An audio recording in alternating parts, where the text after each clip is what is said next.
Hello everyone, मैं engineer Sonu Kumar आप सभी लोगों का आज के इस वीडियो में स्वागत करता हूं।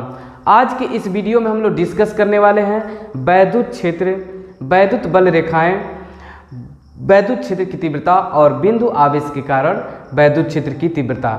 इसके पहले हम लोग आगे डिस्कस करें, आपको मैं बता देना चाहता हूं कि इसके पिछले वाले वीडियो में हम लोगों ने डिस्कस किया था दो आवेशों के मध्य कार्य करने वाले वैद्युत आकर्षण अथवा प्रतिकर्षण बल से संबंधित कूलाम का नियम। ठीक है, कूलाम से संबंधित हम लोगों ने कूलाम के नियम से संबंधित कुछ न्यूमेरिकल्स भी हम लोगों ने सॉल्व किया है। ठीक है, आज के इस वीडियो में हम लोग वैद्युत क्षेत्र और वैद्युत क्षेत्र रेखाएं और वैद्युत क्षेत्र की तीव्रता से संबंधित बातों पे चर्चा करेंगे। तो चलिए हम लोग सबसे पहले स्टार्ट करते हैं आज का टॉपिक। आज का टॉपिक है वैद्युत क्षेत्र, जिसको हम लोग इंग्लिश में बोलते हैं इलेक्ट्रिक फील्ड। ठीक है, तो मैं बता दूं, वैद्युत क्षेत्र किसी आवेश अथवा आवेशों के समुदाय के चारों ओर का वह क्षेत्र है जिसमें कोई अन्य आवेश आकर्षण अथवा प्रतिकर्षण बल का अनुभव करता है, उसी को हम लोग वैद्युत क्षेत्र कहते हैं। जैसे यहाँ पर अगर हम लोग मान लें एक धन आवेश है, जैसा कि आपको मैं पहले वाले वीडियो में बता चुका हूँ कि धन आवेश को हम लोग लैला मानकर चलेंगे और ऋण आवेश को हम लोग मजनू मानकर चलेंगे। ठीक है, तो मान लीजिए यहाँ पर एक धन आवेश है, यहाँ पर एक लैला है, तो इसके चारों तरफ का जो क्षेत्र है इसी को हम लोग वैद्युत क्षेत्र बोलेंगे। ठीक है, जब इस वैद्युत क्षेत्र में कोई दूसरा मजनू या लैला आता है तो इन पर आकर्षण या प्रतिकर्षण बल लगता है। ठीक है, तो किसी आवेश अथवा आवेशों के समुदाय के चारों ओर का वह क्षेत्र जिसमें कोई अन्य आवेश आकर्षण अथवा प्रतिकर्षण बल का अनुभव करता है, उसी को हम लोग वैद्युत क्षेत्र कहते हैं। मैं यहाँ पे परिभाषा लिख दे रहा हूँ, 1 मिनट के लिए होल्ड रखिए। ओके, देखिए हमने यहाँ पे वैद्युत क्षेत्र का परिभाषा लिख दिया है। ठीक है, किसी आवेश अथवा आवेश समुदाय के चारों ओर का वह क्षेत्र जिसमें कोई अन्य आवेश आकर्षण अथवा प्रतिकर्षण बल का अनुभव करता है वैद्युत क्षेत्र कहलाता है। ठीक है, यहाँ पे देखिए एक धन आवेश है, इस धन आवेश के चारों ओर का वह क्षेत्र जिसमें कोई अन्य आवेश आकर्षण या प्रतिकर्षण बल का अनुभव करेगा वैद्युत क्षेत्र कहलाएगा। ठीक है, इसके चारों तरफ मान लीजिए यहाँ पे अगर हम लोग दूसरा कोई आवेश लाते हैं तो इसके कारण इस पर एक आकर्षण या प्रतिकर्षण बल लगने लगता है। ठीक है, अगर इस आवेश को इसके फील्ड से, इसके क्षेत्र से बाहर कर देंगे तो इसमें इस आवेश पर कोई आकर्षण या प्रतिकर्षण बल कार्य नहीं करेगा। ठीक है, तो यहाँ पर जो क्षेत्र दिखाया गया यह क्षेत्र ही इस आवेश का वैद्युत क्षेत्र कहलाएगा। ठीक है, अब देखिए हम लोग बात करेंगे वैद्युत क्षेत्र की तीव्रता। ओके, नेक्स्ट टॉपिक है वैद्युत क्षेत्र की तीव्रता। देखिए यहाँ पे मैं डिस्कस कर ले रहा हूँ वैद्युत क्षेत्र की तीव्रता।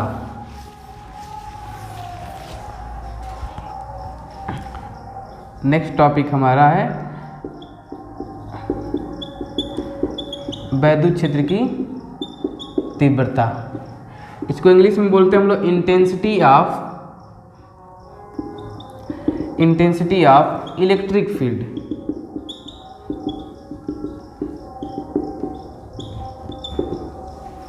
Intensity of electric field. ठीक है, अब देखिए इंटेंसिटी ऑफ इलेक्ट्रिक फील्ड वैद्युत क्षेत्र की तीव्रता क्या होता है, तो मैं यहाँ पे बता दूं, अगर यहाँ पे कोई आवेश है, धन आवेश है, ठीक है, तो इसके चारों ओर वैद्युत क्षेत्र होगा। इसके चारों ओर जो वैद्युत क्षेत्र उत्पन्न हुआ है उस वैद्युत क्षेत्र का जो प्रभाव है अलग अलग बिंदुओं पर अलग अलग होगा। ठीक है, अलग अलग पॉइंट पर इसका प्रभाव जो होगा अलग अलग होगा। जैसे हम लोग बात करें इस पॉइंट पे, तो इस पॉइंट पर इसके कारण जो वैद्युत क्षेत्र है उसका प्रभाव अलग होगा, यहाँ पे अलग होगा, यहाँ पे अलग होगा। अगर हम देखें तो यहाँ पर अगर हम लोग कोई आवेश रखेंगे तो इसके कारण जो वैद्युत बल लगेगा इस पर, उसका वैल्यू ज़्यादा होगा। अगर इसी आवेश को हम लोग यहाँ पे रख दें, यहाँ पे क्यों ना दिखा दे रहे हैं, इस पॉइंट पे रख दें तो लगने वाला जो वैद्युत बल होगा और भी कम हो जाएगा। अगर हम उसको यहाँ पे रख दें तो उनके बीच जो लगने वाला वैद्युत बल है वो भी कम हो जा रहा है। ठीक है, और भी कम हो जा रहा है। ठीक है, तो हम देख रहे हैं इसके कारण जो वैद्युत क्षेत्र उत्पन्न हुआ है उस वैद्युत क्षेत्र में अलग अलग बिंदुओं पर उसका प्रभाव अलग अलग है। ठीक है, तो हम लोग परिभाषित कर सकते हैं, वैद्युत क्षेत्र में स्थित किसी बिंदु पर वैद्युत क्षेत्र की तीव्रता उस बिंदु पर स्थित एकांक धन परीक्षण आवेश पर लगने वाले बल के बराबर होता है। ठीक है, यहाँ पे अगर हम लोग इस पॉइंट P पर बात करें, इसके कारण जो वैद्युत क्षेत्र है उसकी तीव्रता क्या होगी, तो हम लोग कह सकते हैं कि पॉइंट P पर स्थित एकांक धन परीक्षण आवेश पर इसके कारण लगने वाला जो बल होगा वही बल इस पॉइंट P पर वैद्युत क्षेत्र की तीव्रता होगा। ठीक है, वैद्युत क्षेत्र की तीव्रता को हम लोग दो भौतिक राशियों से व्यक्त करते हैं, एक वैद्युत क्षेत्र की तीव्रता और दूसरा है वैद्युत विभव। तो इस वाले चैप्टर में हम लोग जो पढ़ रहे हैं उस चैप्टर में हम लोग वैद्युत क्षेत्र की तीव्रता से व्यक्त करेंगे। आगे वाले चैप्टर्स में हम लोग वैद्युत क्षेत्र जो होगा उसको हम लोग विभव, वैद्युत विभव से प्रदर्शित करेंगे।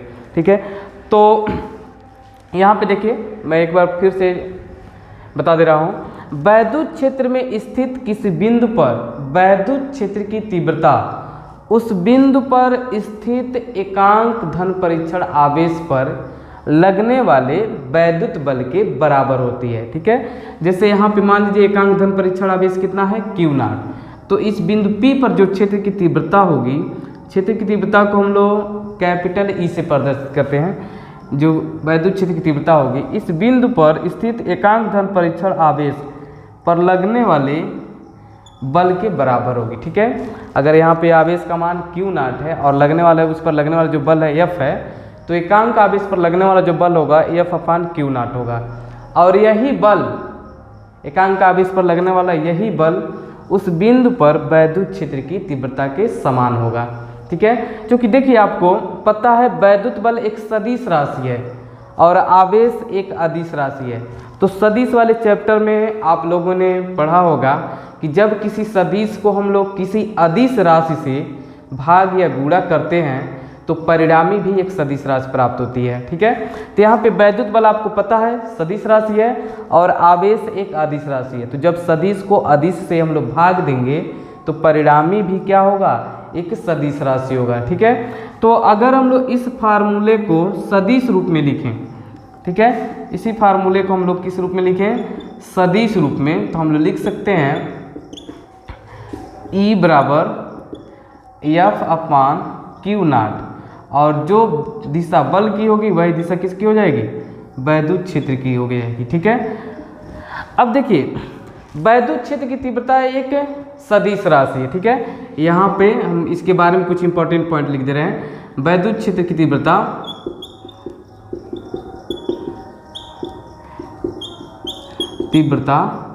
एक सदिश राशि है, एक सदिश राशि है, और इसका एसआई मात्रक इसका क्या होगा, उसकी अगर बात करें तो इसका एसआई मात्रक देखिए, बल का एसआई मात्रक क्या होता है, न्यूटन, और आवेश का मात्रक क्या होता है, कूलाम। तो वैद्युत क्षेत्र की तीव्रता का जो मात्रक होगा वो क्या होगा, न्यूटन पर कूलाम होगा। ठीक है, अब यहाँ पे देखिए वैद्युत क्षेत्र की तीव्रता एक सदिश राशि है, तो इसका परिमाण भी होगा और दिशा भी होगी। तो हम लोग बात करते हैं इसकी दिशा के बारे में। आई होप आप लोग ये नोट कर लिए होंगे। ओके, मैं इरेज कर दे रहा हूँ।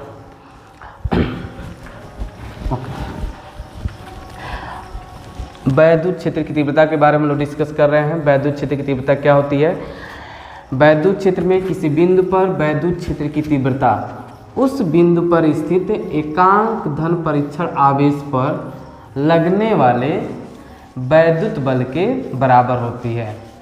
वैद्युत क्षेत्र की तीव्रता एक सदिश राशि है और इसका एसआई मात्रक न्यूटन प्रति कूलाम है। ठीक है, ओके, देखिए मान लीजिए यहाँ पर नेक्स्ट पॉइंट हम डिस्कस करेंगे, अगर यहाँ पर धन आवेश है तो इसके कारण यहाँ पर जो पॉइंट P है उस बिंदु पॉइंट P पर जो क्षेत्र की तीव्रता होगी वह धन आवेश से बाहर की ओर होती है।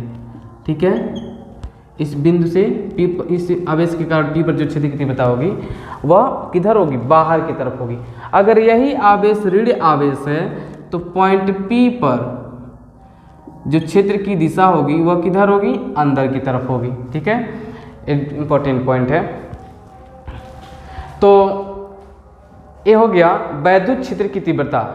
तो याद रखिएगा वैद्युत क्षेत्र की तीव्रता एक सदिश राशि है और इसका एसआई मात्रक होता है न्यूटन प्रति कूलाम। ठीक है, अब हम लोग डिस्कस करेंगे बिंदु आवेश के कारण वैद्युत क्षेत्र की तीव्रता।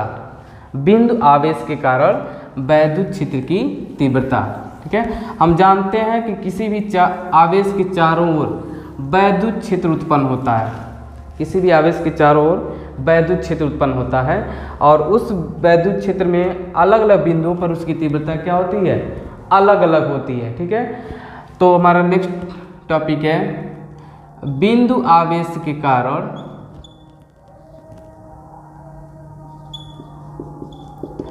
बिंदु आवेश के कारण वैद्युत क्षेत्र की तीव्रता।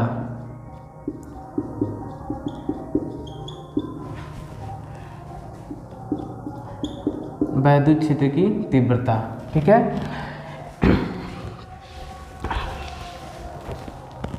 ओके, मैं सोच रहा था कहीं बाहर न चला जाए।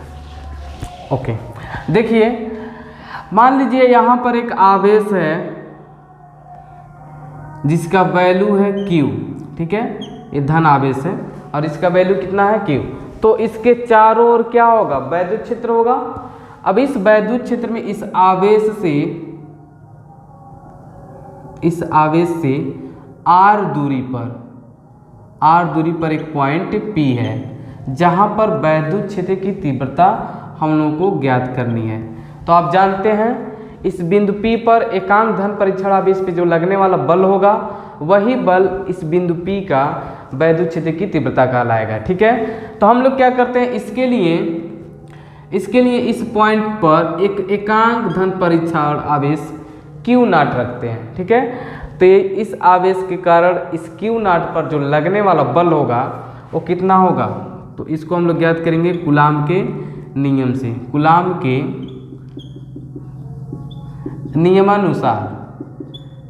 के नियमानुसार, ठीक है, Q0 पर Q के कारण आरोपित वैद्युत बल। ठीक है, वैद्युत बल F इक्वल्स टू कितना हो जाएगा, स्मॉल के Q1 की जगह हम लोग Q रखेंगे, QT की जगह Q0 और डिवाइडेड बाई r²। यही होता है कूलाम के नियम के अनुसार दो आवेशों के मध्य कार्य करने वाला वैद्युत बल का ये सूत्र होता है। ओके, अब जानते हैं वैद्युत क्षेत्र की तीव्रता E बराबर होता है F/Q0। अब इसी फार्मूले में अगर हम लोग F का वैल्यू रखें तो बिंदु P पर जो क्षेत्र की तीव्रता होगी E वो कितना हो जाएगा, 1/4πε0 इंटू K रखते हैं, K into Q0 divided by r²। यह F का वैल्यू हो गया और डिवाइडेड बाई Q0 से Q0 क्या हो जाएगा, कैंसिल हो जाएगा और वैद्युत क्षेत्र की तीव्रता का सूत्र हो जाएगा स्मॉल के Q बाई r²। ट्रेन आ रही है, 1 मिनट के लिए। तो देखिए यहाँ से Q0 कैंसिल हो गया है और जो वैद्युत क्षेत्र की तीव्रता आया है Q बाई r² है। ठीक है, जहाँ स्मॉल q क्या है, वह आवेश है जिसके कारण हम लोगों को वैद्युत क्षेत्र की तीव्रता ज्ञात करनी है और r क्या है, उस आवेश से उस बिंदु की दूरी है जिस बिंदु पर वैद्युत क्षेत्र की तीव्रता हमको ज्ञात करनी है। ओके, अब यहाँ पे देखिए अगर इसी फार्मूले को हम लोग सदिश रूप में लिखें, सदिश रूप में,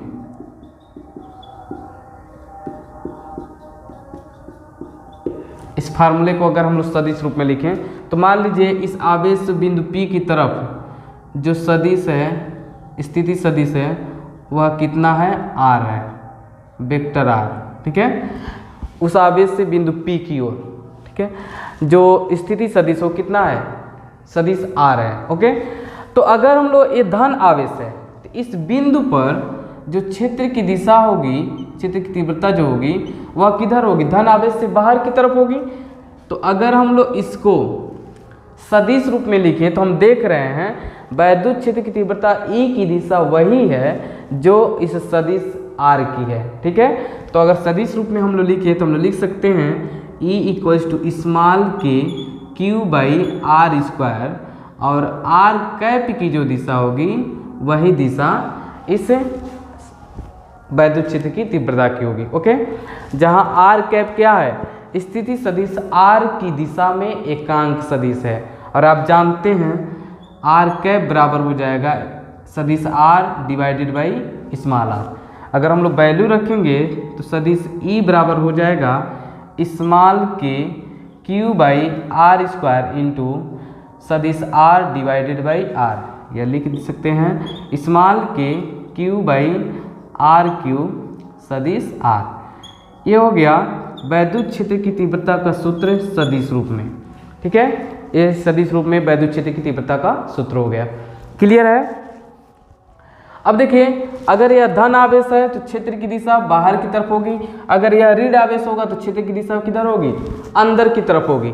इस फार्मूले में जब सदिश रूप वाला जब भी हम लोग फार्मूला यूज करेंगे तो उसमें आवेश का चिन्ह हम लोग जरूर रखेंगे। ठीक है, अगर लैला है तो प्लस रखेंगे, मजनू है तो माइनस रखेंगे। ठीक है, अगर देखिए यहाँ पे धन है तो हम लोग प्लस रखेंगे, तो जो दिशा R की होगी, जो दिशा R की है वही दिशा किसकी होगी, E की हो जाएगी। अगर यह माइनस आवेश होगा तो जो दिशा R की होगी उसके विपरीत क्या हो जाएगा, वैद्युत क्षेत्र की दिशा हो जाएगी। ठीक है, वैद्युत क्षेत्र को यहाँ पे अगर माइनस होगा तो इसके विपरीत हो जाएगा। ओके, क्लियर है?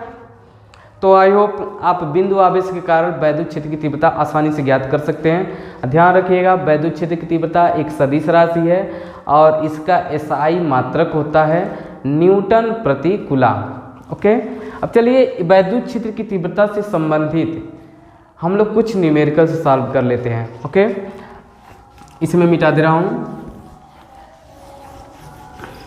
बहुत इजी डेरिवेशन था, इस बात को समझना बहुत आसान था। मेरे ख्याल से आप सभी लोगों को समझ आ गया होगा।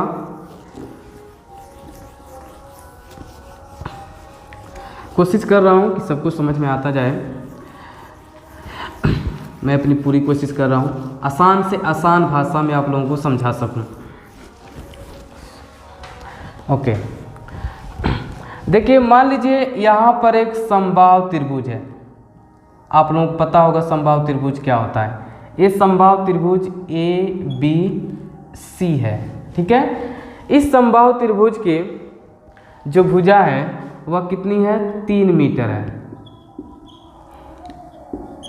ठीक है, और इसके इस समबाहु त्रिभुज के जो शीर्ष B है वहाँ पर एक आवेश है Q1, कितना, +2 माइक्रो कूलम, और पॉइंट C पर ये जो शीर्ष C है यहाँ पर आवेश है Q2 equals to +1 micro coulomb. Clear है? अब देखिए इन दोनों आवेशों के कारण हम लोगों को बिंदु A पर क्षेत्र की तीव्रता ज्ञात करनी है, वैद्युत क्षेत्र की तीव्रता ज्ञात करनी है। तो हम लोग क्या करते हैं, अलग अलग पहले Q1 के कारण पॉइंट A पर क्षेत्र की तीव्रता ज्ञात करते हैं, फिर Q2 के कारण पॉइंट A पर क्षेत्र की तीव्रता ज्ञात करते हैं। उसके बाद चूंकि वैद्युत क्षेत्र की तीव्रता एक सदिश राशि है तो परिणामी जो वैद्युत क्षेत्र होगा वह दोनों क्षेत्रों के सदिश योग के बराबर होगा।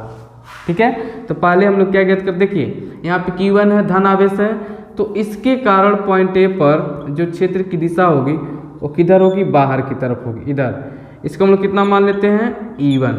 और ये भी धन आवेश है Q2 भी, तो इसके कारण भी पॉइंट A पर जो क्षेत्र की दिशा होगी वो किधर होगी, बाहर की तरफ होगी। और इसको हम लोग कितना मान लेते हैं, सॉरी E2 मान लेते हैं, E2। अब देखिए क्योंकि यह समबाहु त्रिभुज है तो इसके तीनों कोणों का मान कितना होता है, बराबर होता है और 60 डिग्री होता है। अगर यह 60 डिग्री है तो ये वाला वैल्यू भी कितना होगा, 60 डिग्री होगा। ओके, अब देखिए अगर हम लोग E1 ज्ञात करें तो E1 का मान कितना होगा, आप पढ़े हैं, इस बिंदु आवेश के कारण E1 पॉइंट A पर जो क्षेत्र की तीव्रता होगी वह कितनी होगी, Q1 by R1 square. K1 का वैल्यू कितना होता है, 9 × 10⁹ और Q1 का वैल्यू कितना है 2 × 10⁻⁻6 डिवाइडेड बाई R1 कितना है 3 स्क्वायर। 3 स्क्वायर से 9 क्या हो जाएगा, कैंसिल हो जाएगा, और यहाँ पे बचेगा 2 × 10 पे +9 और 10 पे -6, तो 10 पे कितना हो जाएगा +3 न्यूटन पर कूलम। ये हो गया E1 का वैल्यू। इसी प्रकार हम लोग E2 का वैल्यू निकालेंगे। E2 का यहाँ पे देखिए Q2 के कारण पॉइंट A पर क्षेत्र की तीव्रता, तो E2 बराबर हो जाएगा K Q2 by R2 square. K का वैल्यू आप जानते हैं, स्मॉल k का वैल्यू होता है 9 × 10⁻9 और Q2 का वैल्यू कितना दिया है 1 माइक्रो कूलम, तो 1 × 10⁻⁻6 डिवाइडेड बाई R का वैल्यू कितना है 3 का स्क्वायर। 3 स्क्वायर से 9 क्या हो जाएगा, कैंसिल स्क्वायर कैंसिल हो जाएगा, और यहाँ पे हो जाएगा 1 × 10⁻³ न्यूटन पर कूलम। ये हो गया E2। अब देखिए पॉइंट A पर जो परिणामी वैद्युत क्षेत्र होगा वह वैद्युत क्षेत्र E1 और E2 के सदिश योग के बराबर होगा। तो अगर परिणामी वैद्युत क्षेत्र निकालेंगे, परिणामी वैद्युत क्षेत्र अगर हम निकालेंगे तो E = हो जाएगा √E1 square E2 square plus 2E1 E2 cos theta. Okay, ये हम लोग फार्मूला अप्लाई करेंगे, ये वाला फार्मूला हम लोग अप्लाई करेंगे।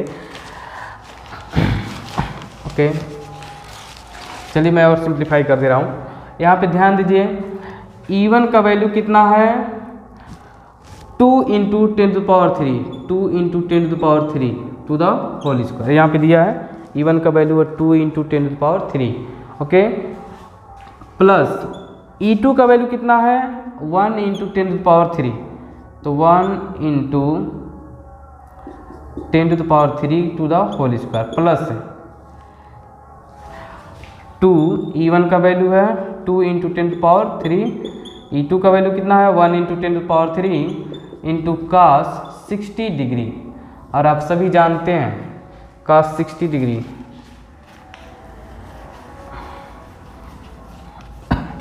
1 × 10⁻³ इंटू cos 60 डिग्री, और आप सभी जानते हैं cos 60 डिग्री का वैल्यू कितना होता है 1/2, तो cos 60 डिग्री का वैल्यू 1/2 और यहाँ से 2 कैंसिल हो गया। अगर हम लोग सिंप्लीफाई करें तो 2 का स्क्वायर कितना होगा 4 × 10⁻6 प्लस 1 का स्क्वायर 1 × 10⁻³ का स्क्वायर 10⁻6, 2 से 2 कैंसिल हो गया था, और यहाँ पे हो जाएगा प्लस 2 × 10⁻6, यहाँ पे 2 से 2 कैंसिल हो गया, 2 से 1/2 कैंसिल। ओके, अब देखिए यहाँ पे 10⁻6 सभी में कॉमन है, तो हम लोग कॉमन ले लें तो 4 + 1 + 2 कितना हो जाएगा 7, तो हम लोग लिख सकते हैं। ओके सॉरी, अब यहाँ पे मैं लिख दे रहा हूँ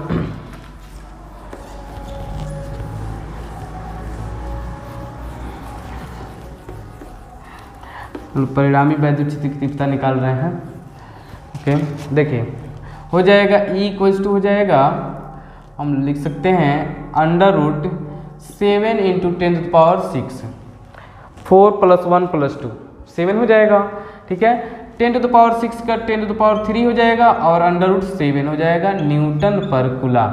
ये हो गया पॉइंट A पर परिणामी वैद्युत क्षेत्र की तीव्रता। ओके, क्लियर है, परिणामी वैद्युत क्षेत्र की तीव्रता हो गया यहाँ से। ओके, मैं इरेज कर दे रहा हूँ।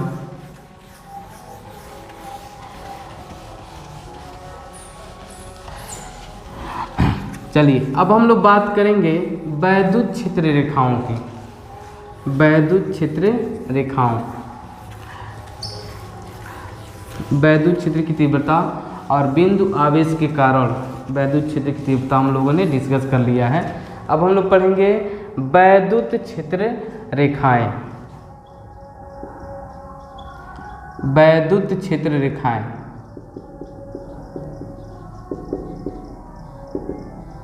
इनको हम लोग वैद्युत बल रेखाएं भी कहते हैं। वैद्युत क्षेत्र रेखाओं को हम लोग वैद्युत बल रेखाएं भी कहते हैं। ठीक है, तो देखिए वैद्युत बल रेखाएं क्या होती हैं या वैद्युत क्षेत्र रेखाएं क्या होती हैं। वैद्युत क्षेत्र रेखाएं वैद्युत क्षेत्र में खींची गई वे काल्पनिक सतत निष्कोण वक्र होती हैं जिस पर एकांक धन परीक्षण आवेश गति करता है। ठीक है, जैसे मान लीजिए यहाँ पर एक धन आवेश है तो इसके चारों ओर वैद्युत क्षेत्र होगा। अगर हम लोग यहाँ पर धन परीक्षण आवेश रखें, ठीक है, ये मान लीजिए आवेश Q है, तो यहाँ पर अगर हम लोग धन परीक्षण आवेश रखें तो यह इस दिशा में गति करता रह जाएगा, यहाँ पे ऐसे गति करता चला जाएगा सीधे। अगर हम लोग यहाँ पे रखेंगे तो ऐसे गति करते हुए चला जाएगा, अगर यहाँ पे रखेंगे तो ऐसे गति करते हुए चला जाएगा। ठीक है, यहाँ पे रखेंगे तो ऐसे गति करते हुए चला जाएगा। ठीक है, तो अगर हम लोग अलग अलग पॉइंट पे रख करके उसके पथ को हम लोग खींचें तो कुछ इस तरह से रेखाएं मिलेंगी।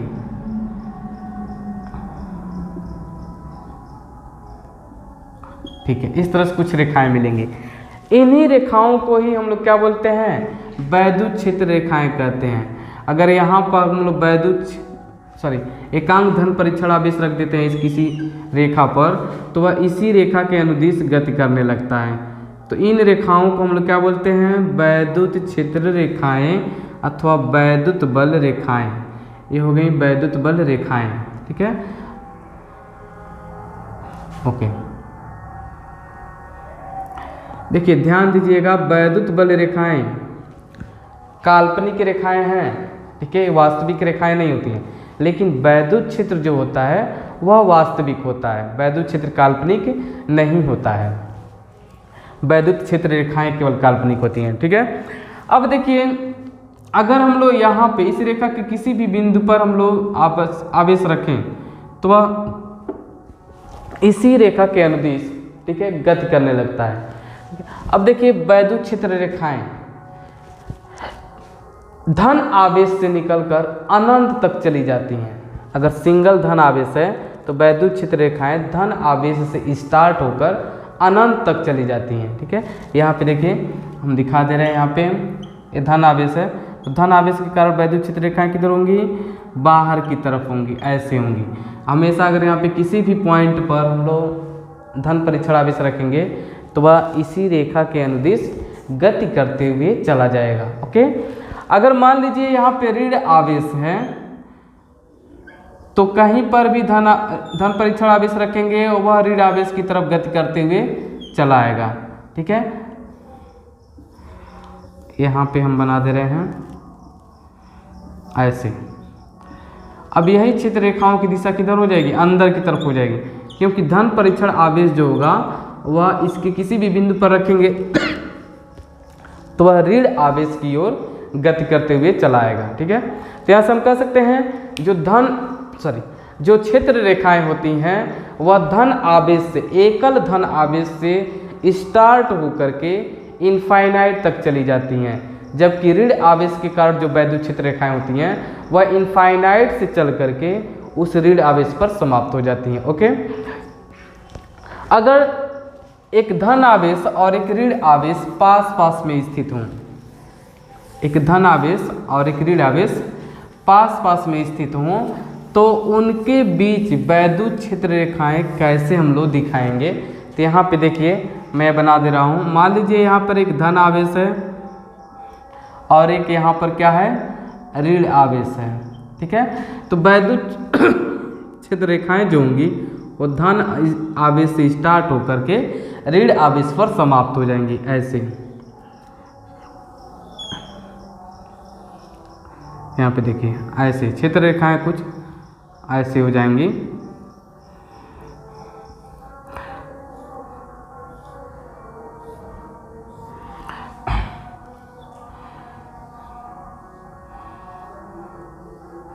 देखिए ऐसे वैद्युत क्षेत्र रेखाएं कुछ इस तरह से होंगी, धन आवेश से चलकर किस पे मिल जाएंगी, ऋण आवेश पर।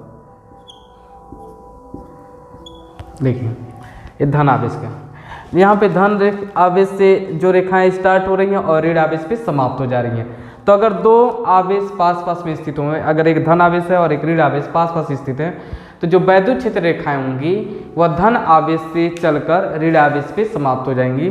और इस तरह से जो वैद्युत क्षेत्र रेखाएं होती हैं वह बंद वक्र नहीं बनाती हैं, वह खुला वक्र बनाती हैं।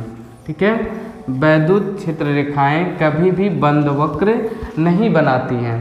ओके, देखिए यहाँ पर अगर मान लीजिए एक ऋण आवेश है, सॉरी धन आवेश है और यहाँ पर भी धन आवेश है, तो इनके बीच में क्या होगा, प्रतिकर्षण होगा ना। तो यहाँ से क्षेत्र रेखाएं जाएंगी और ऐसे मुड़ जाएंगी, ऐसे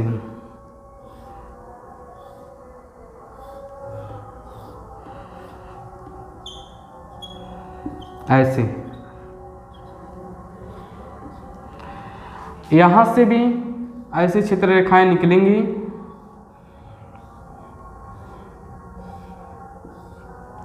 और ये मिलेंगी नहीं, क्योंकि धन आवेशों के बीच में क्या होता है, प्रतिकर्षण होता है। यहाँ पर एक पॉइंट होगा जहाँ पर वैद्युत क्षेत्र का मान क्या होगा, शून्य होगा।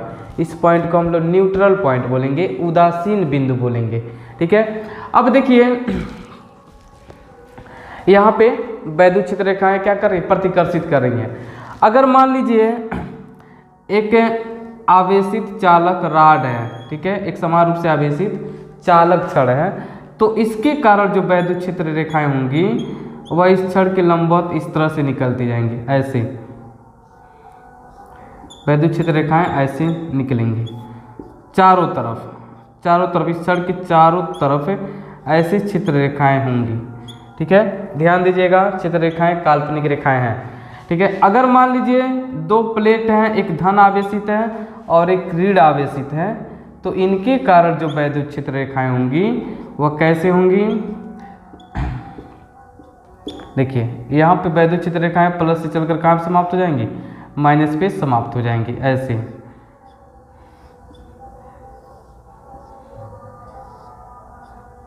ओके, इस तरह से वैद्युत क्षेत्र रेखाएं होती हैं।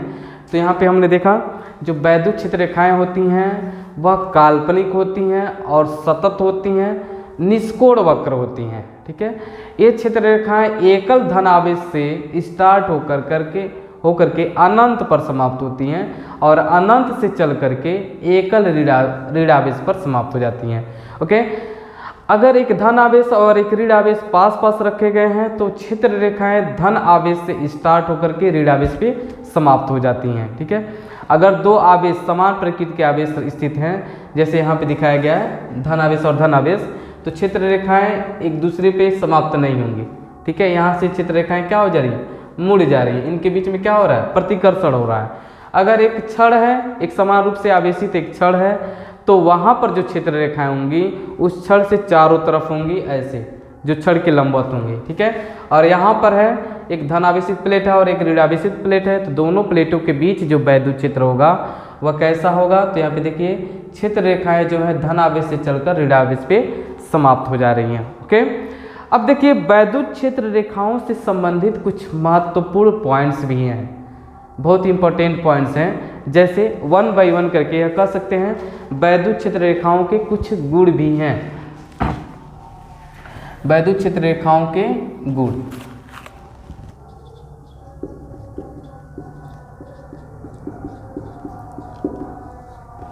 Properties of electric field lines. ठीक है, वैद्युत क्षेत्र रेखाओं के गुण, ध्यान दीजिएगा। वैद्युत क्षेत्र रेखाएं, पहला पॉइंट यही है, वैद्युत क्षेत्र रेखाएं जो होती हैं वो कभी भी बंद वक्र नहीं बनाती हैं।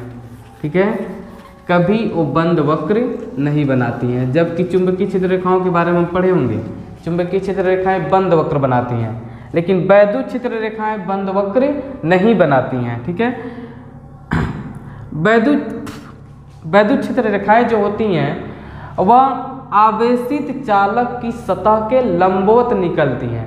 जैसे यहाँ पे देखिए आवेशित चालक कैसा है, गोलाकार है, तो जो वैद्युत क्षेत्र रेखाएं होंगी इस तरह से निकलेंगी। ठीक है, आवेशित चालक की सतह के लंबवत, ऐसे।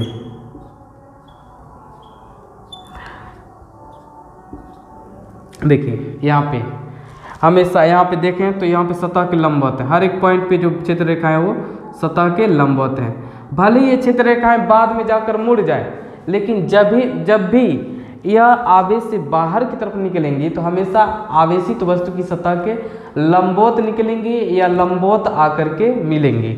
जैसे यहाँ पे हम लोग बात करें, एक ऐसे कोई आवेशित वस्तु है, तो यहाँ पर देखिए, यहाँ पर जो क्षेत्र रेखाएं निकलेंगी, अगर इस पे हम लोग धन आवेश दे दें ऐसे, तो यहाँ पर जो क्षेत्र रेखाएं होंगी ऐसे होंगी, ठीक है। यहाँ पे क्षेत्र रेखाएं ऐसे होगी, देखिए लंबवत। लेकिन यहाँ पर ध्यान दीजिएगा, क्षेत्र रेखाएं कभी भी एक दूसरे को कट नहीं करती हैं।